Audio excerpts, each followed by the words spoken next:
I'm here with Lawrence Yule, who is the Crown Manager for Wairoa Flood Protection. Kia ora, Lawrence, and thanks for joining me. Kia ora, Andrew.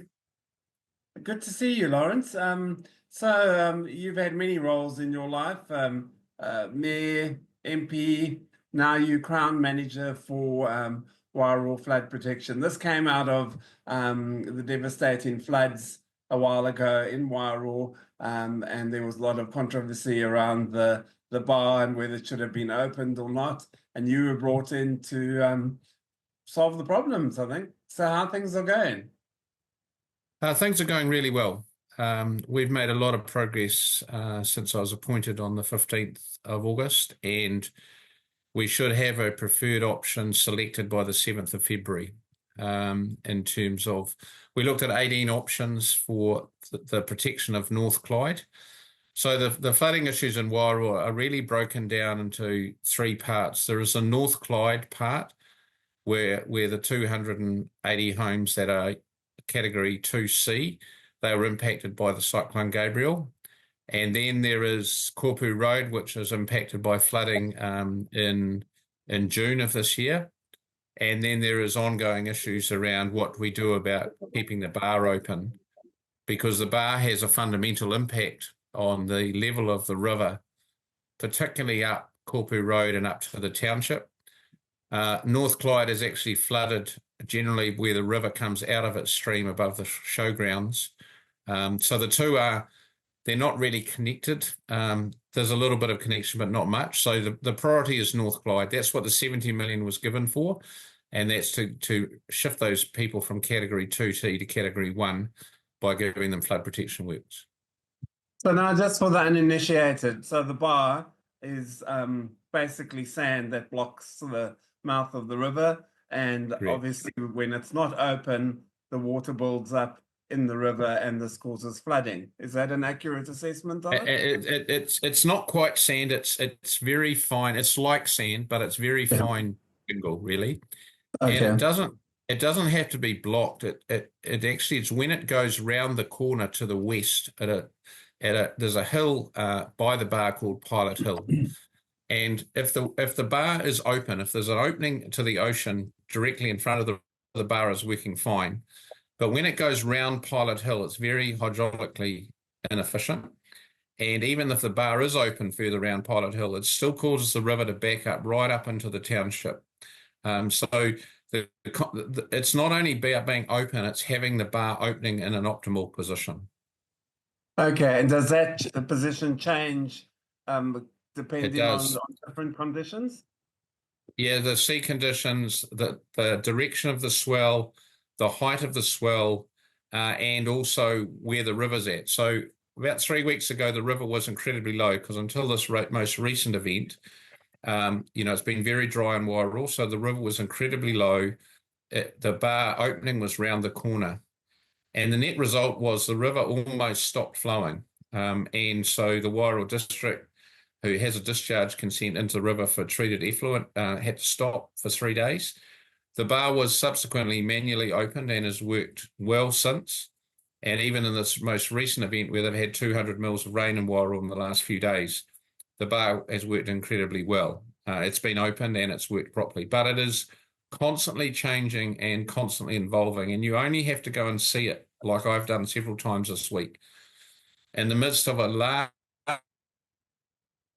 swell, a lot of rain, and you get a sense of the power of the water and the power of the sea. And while you might stand next to a digger and think it's a big machine, it is minuscule compared with the forces of nature we're dealing with. Now, who's responsible, who has been over the years responsible for monitoring the conditions and opening the bar where needed and when needed?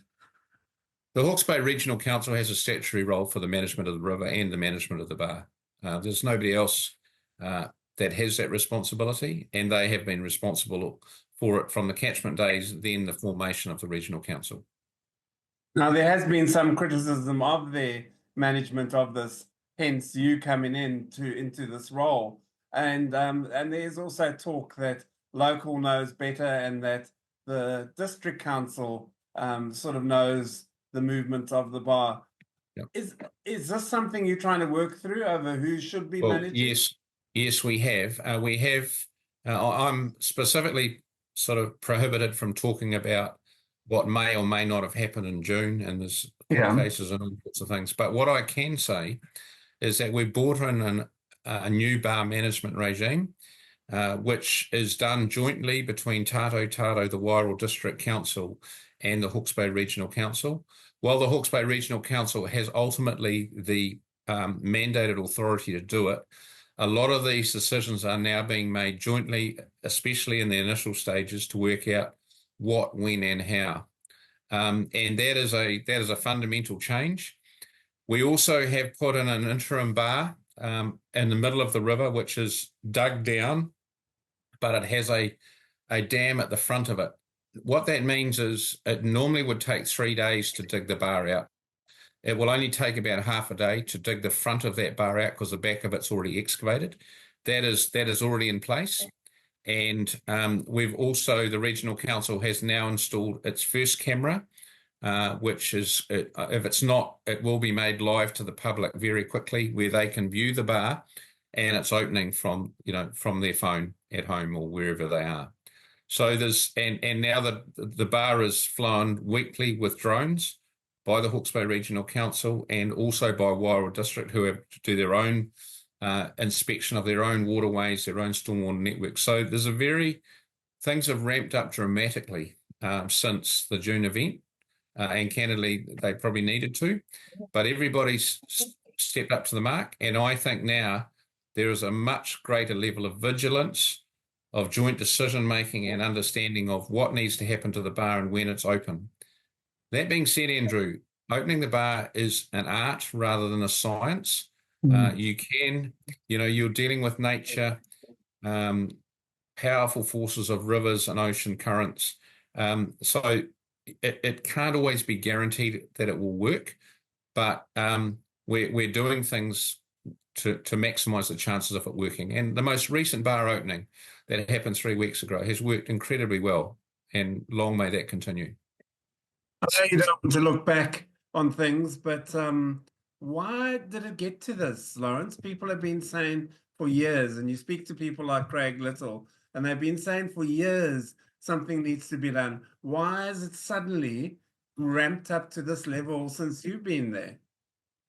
Well, it's not just. I did request that they actually had a new regime. I had some powers to get things done, and I told them that by the 15th of October they needed to have a new bar regime in place. They have now got that.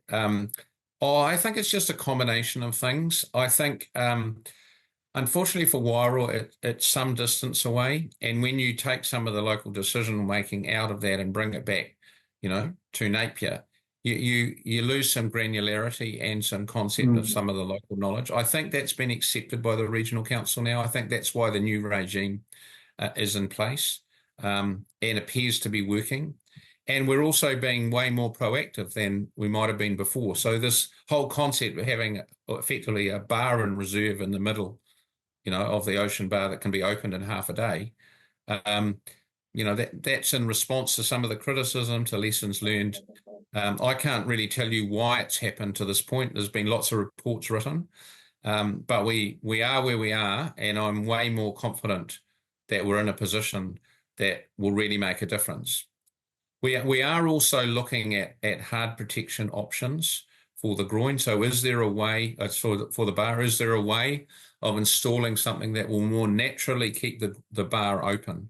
So that work's underway at the moment, and we should have the results of that early February. So no one liked someone being brought in over the top of them and telling them what to do. Have you found resistance from, say, the regional council and that to your role in that, or is there cooperation at a broader level? Oh no, there is cooperation, Andrew. It's fair to say. I think there were some detractors at the beginning. I have a job to do. This is all 70 million is the Crown money. They were beginning to get very frustrated by having the money there and what they believed was a breakdown of relationship between the two councils, and a breakdown in the ability to deliver the projects and the flood protection that the people of Wairoa deserve. My role is not to come in and direct everything. My role is to come in and get the people working together. I do have the ability to direct if I have to. And I'd have to say that the two councils are now working a lot better than they were when I started. I also know that there was quite a lot of cynicism about when I was appointed and, was I the right person, why they didn't use a local. Hopefully that has been largely laid. I'm getting really good feedback in the community. I'm being really upfront about what we've got to do, about the timeframes, about all the issues involved. And I'm meeting lots of people every day. So I think the whole comms and engagement strategy, we've got a new structure around that. We've had a lot of public meetings. We've had landowner meetings. I think people now get this and they understand the challenges of it. And there are some big challenges, Andrew. If in fact we cannot find community level flood protection or a scheme, and I'll just remind your audience that we've looked at 18 options. We've got down to two most viable options, which are two spillways. Yeah, okay. If we can't make those work, then unfortunately there will be no community flood protection in Wairoa, and those 280 houses will go from Category 2C into Category 3, which has a flow-on implication for insurability, for business insurance. So this is very serious for Wairoa. So where a lot of people from both councils, the people in my team are working really hard to try and work with the locals to find out the best solution so we can get community-based flood protection. And I'm confident we can. Now, people see 70 million and think, wow, that's a lot of money, but it actually isn't. Do you have enough? No. Is it enough, do you think? Yes, we have enough, I believe. One of the options, 1C, which is an excavated spillway, that will probably use most of the 70 million. 1D is less expensive. But until we do the detailed costings, and that'll be early next year, I believe it's going to be enough, but and really in reality, it has to be enough. We have to find a way of using the money effectively to give the best level of flood protection. Wairoa is the flattest flood delta in New Zealand. It has the largest rain catchment in Hawke's Bay, and you end up running through a town. So it has, some real challenges. We are confident we can give 1 in 100-year protection. Cyclone Gabriel in Wairoa was 1 in 70.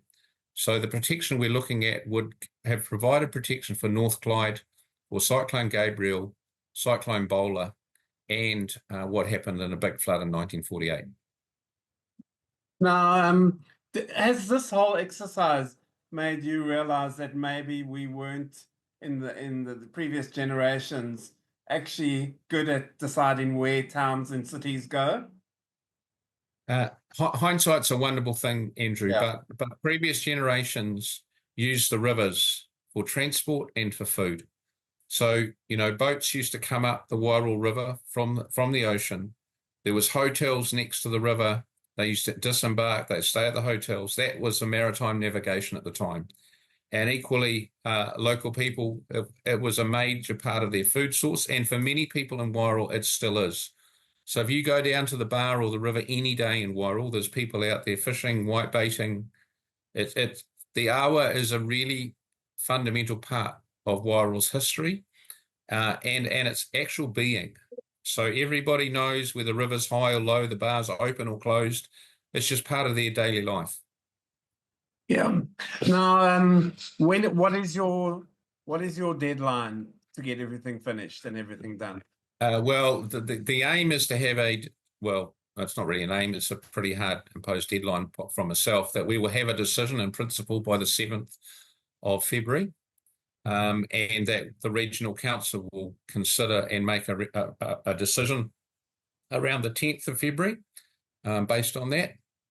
We then have to have a business case to the Crown early in March, and it's my hope that the Crown will have signed that off in early May.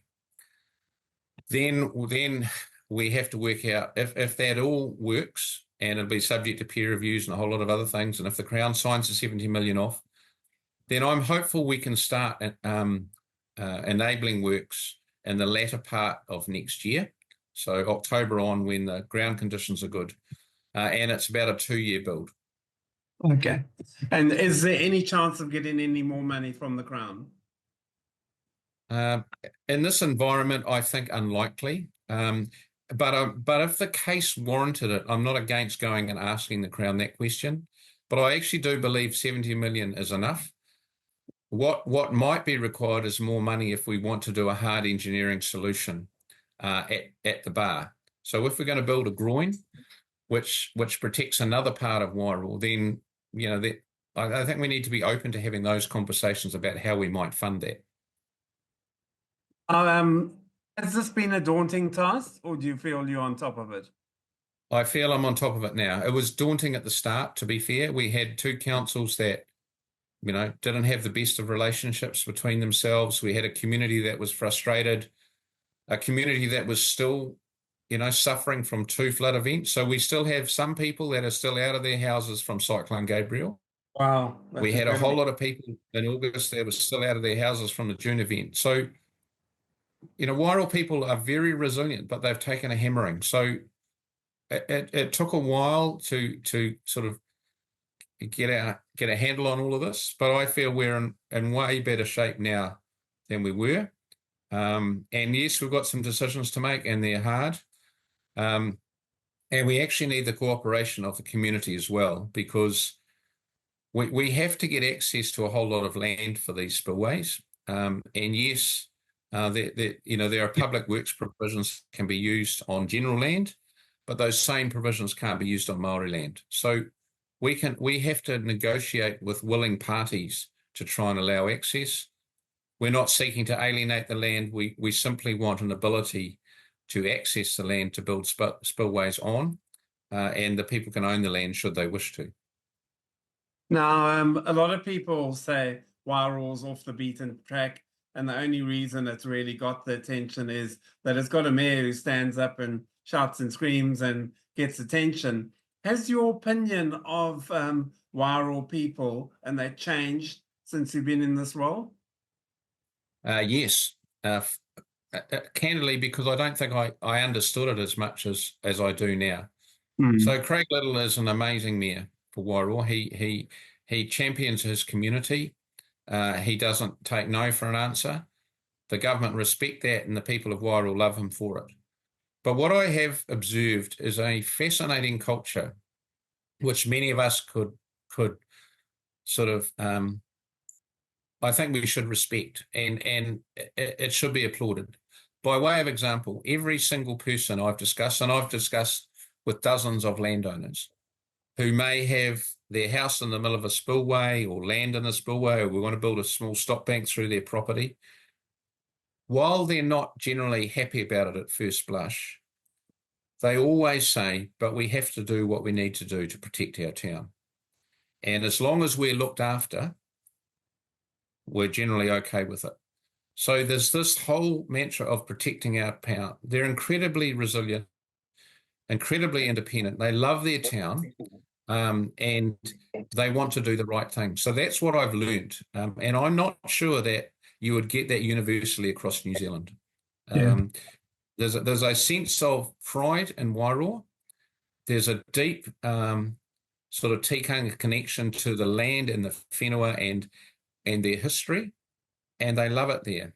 And I was in a cafe one day in the morning, and somebody cut down at Eastdale the fibre optic cable, so everybody lost communications.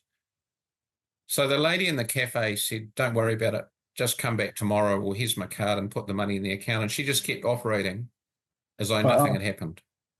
Now, if you did that in a larger city, the general response would be, "You shut up shop, because we can't." So I think that's a really nice thing, and I think Wairoa gets sometimes an unfair negative rap. They are amazing people, and they're very resilient, and they get what needs to be done. They're grateful for the 70 million. They want some flood protection, and they're incredibly proud of their town. And now, lastly, Lawrence, what can you promise the people of Wairoa that you will achieve at the end of this all? Well, provided we can get access to all the land, I'm very confident that we will give a really good level of community flood protection in Wairoa. And I can't promise it without access to the land because we won't, we simply won't be able to do it. But I can promise that we have a whole team, the regional council, the district council, my own people working with me, that are doing everything we can to get this over the line. We're trying to be very respectful of those people that are adversely impacted and looking after them. And I'm confident we can actually find a holistic solution. If it can't all be funded at this moment, we will have a plan going forward about what needs to be done. And by that, I mean, how are we going to build a structure that keeps the bar open, by way of example? So I can't guarantee things because I can't guarantee the land access, Andrew. But if we can get the land access, I'm very optimistic. We'll have a very good, very viable flood protection system for the people of North Clyde and hopefully right out to the bar. What's the sticking point on the land access? It's just simply we don't know. There is large tracts of Maori land and lots of parcels of Maori land, and some of those cases is 120 owners. Yeah. So actually getting to those owners, getting them to understand it, getting decision making around that. I'm not to say so far nobody has said no, but that there are challenges about getting access to that land, and if we have one or two landowners that say no, then that is very problematic. Are you optimistic though? I am optimistic, yes. Yeah. Lawrence, Yule, thank you so much for your time. I do appreciate it. And hopefully we can catch up in the new year. Have a good break. Thank you, Andrew. Merry Christmas to you and your family and all your viewers. Thank you.